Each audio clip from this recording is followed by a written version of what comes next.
So I've had coyotes running around me, howling all morning. It has drizzled on me off and on, but today is going to be a very, very good day because I was able to empty my CNOC.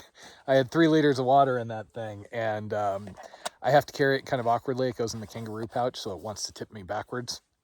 But I don't like putting it inside the pack because while I do have DCF stuff sacks, I don't trust them completely, and if it starts leaking with the pressure on the pack, it would just like soak all my clothes and like sleeping bag and everything.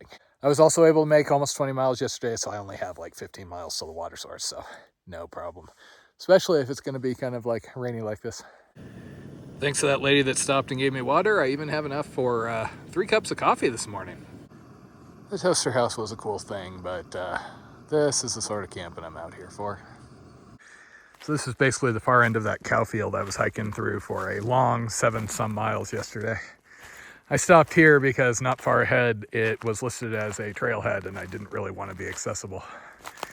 Weather's been okay, sunny off and on, drizzling off and on, but you can see I got storms pretty much all around. I've been doing a better job of getting out earlier. Started setting alarms for wake up and then get your butt moving and stop editing videos times. As always, though, when I come out of town, I'm always behind because I can't get stuff done when I'm in town. And I have to catch up, ideally, before reserve so I can, upload there. If you've been wondering about this Walmart stove, it's been holding up okay. These pot stabilizers kind of suck. They aren't very wide, they aren't very flat, and these tend to bend quite a bit. I've stopped collapsing them when I pack them away since I keep them inside my coffee cup. So I just dump it in the bag like this. It's fine. I would rather go back to a Soto Windmaster, even though I know I will break it eventually.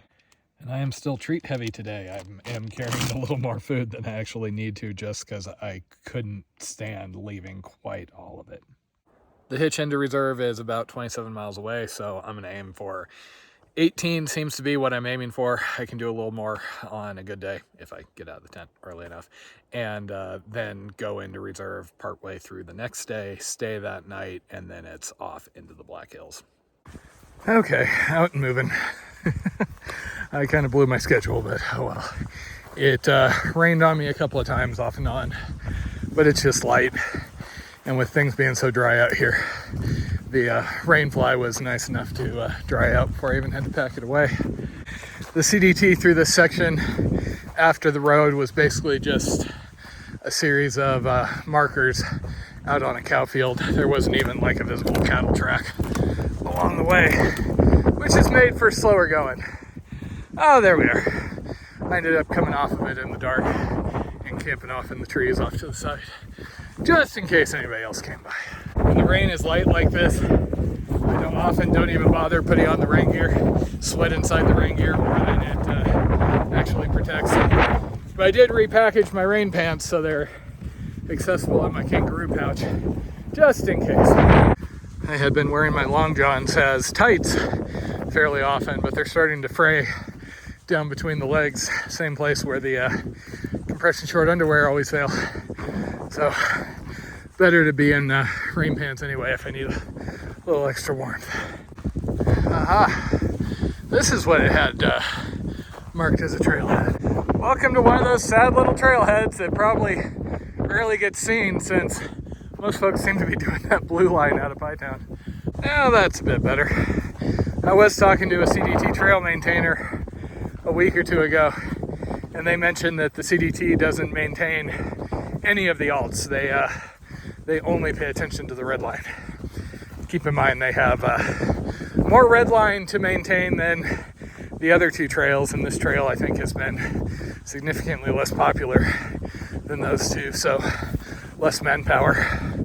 This section does take me up to 8,000 or 9,000 feet, so I'm not quite on the desert floor out here. There are 1 or 2 more mountain ranges. Per comment someone I met last year made, sounds like once I'm on the far side of the Black Hills, Silver City, it's more straight deserty. Both types of terrain kind of have their pluses. And quite frankly, after Colorado, the climbs out here are basically nothing. can see why I camped where I did. Back into the rocky terrain. And it can be rather tricky to find a camp here. Sometimes under the big trees, you'll end up with more of like the pine needle-y terrain. Depending on where I am, the weather outlook, and time of year, I will stay in washes sometimes. You know, see Arizona Grand Enchantment Trail, but not with a rain forecast, and not in an area where I don't understand what's going to happen with the water.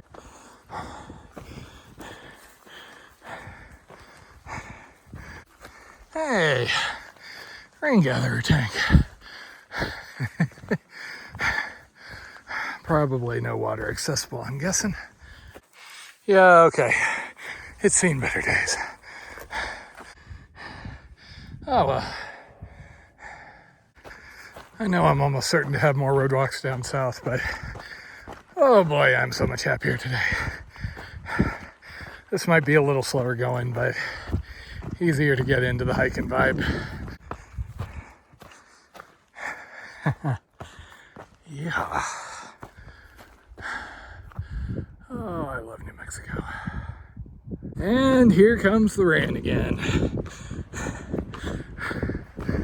The other reason I'm so much happier today is now that I'm no longer carrying water in my CNOC, I don't have to worry about the kangaroo pouch getting popped. I like to use the pack as basically a backrest. You know, that plus the foam basically makes me a nice comfy little chair.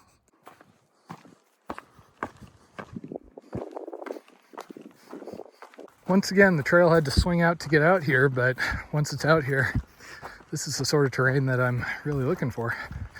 I did see some northbound comments from earlier in the year talking about the red versus the blue line through here. And at least some people were saying the blue line was more mind-numbing. The only thing the red line had that was bad was the road walk out of Pytown. A while back, Far Out introduced the ability to upvote or downvote a comment, and I'm not the only one that gets annoyed at all the like skipping and trying to game the trail numbers out here, because the comment about, oh, the red line's way better, just hitch into Pytown once you get to the road, is the most downvoted comment on that. I really don't care if people hitch the roads or not, but it does seem kind of crummy to try and convince others to do that just because you decide to not have a complete footpath.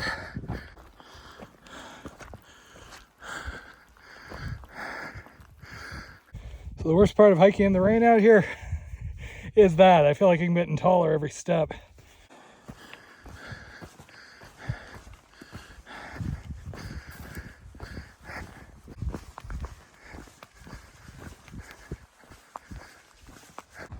Oh man, that is just tragic. This water carry is fine, but the idea how nice this would be if this was running. So all these, or a lot of these, are marked on Far Out. They're just marked as being non-functional. And yeah, I'm pretty sure that's the fill pipe. My guess is the outflow comes down to here. It is underground, and they have a control box to switch it off and on. And since the control valve's open, I'm guessing the tank is just empty. When I was on the Arizona Trail this spring, the Trail Association was actually installing a rain catcher tank in this one particularly dry area. Kind of wonder if that's even on the radar of the CDT organization for someplace like this. Because this is perfectly doable, but it might tempt people away from the blue line road walk, you know? And I mean, these guys got a drink, presumably.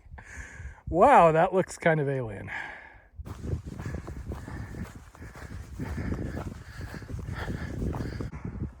Huh. I really don't understand this area.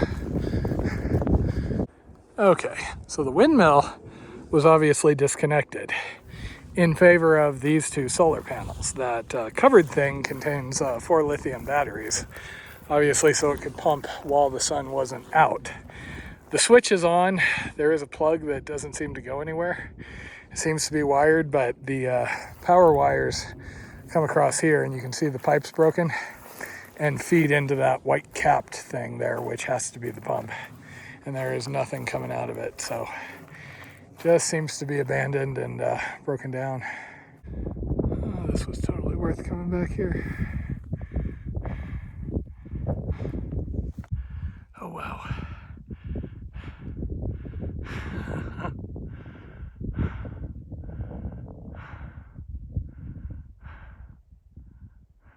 I almost missed them. The lady who stopped and gave me water yesterday mentioned that she saw a lot of elk, even around this time of year. These guys, I don't think I've seen them since like Great Basin, assuming it's the same species.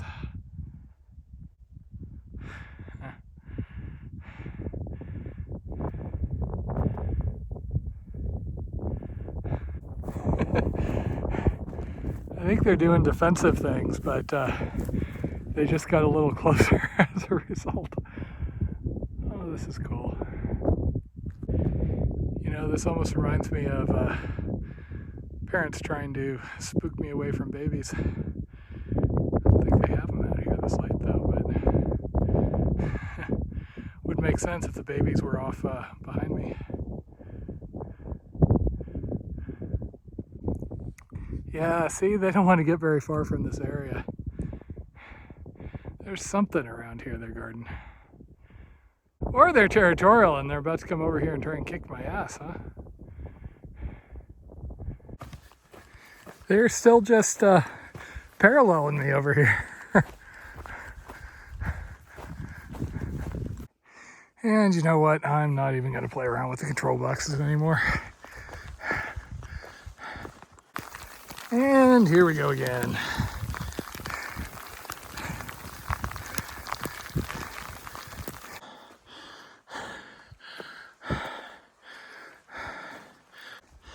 So 3 o'clock, and unfortunately the clouds have closed in right as I'm doing the 1,000-foot climb up to 9K. So far I've been soaked fairly good twice, only to dry out in between, so here's hoping that continues. This feels like it might be here to stay a little longer. Finally had to give up and put on my rain pants.